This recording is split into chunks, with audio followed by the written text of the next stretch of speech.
Hello everybody, in this tutorial I'm going to show you how to make carbon fiber. First off, you want to go to the Tech Tree, Tier 2, make sure you got mortar and pestle researched.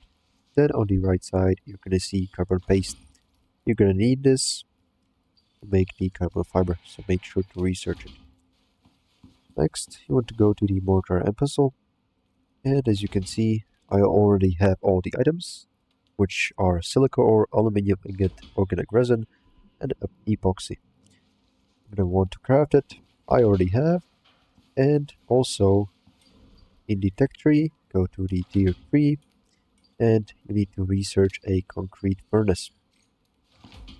This is the minimal furnace level to smelt the carbon paste into carbon fiber.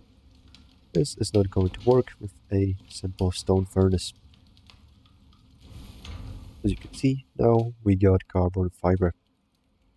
And that's how we make carbon fiber. Make sure to like and subscribe, and see you in the next one.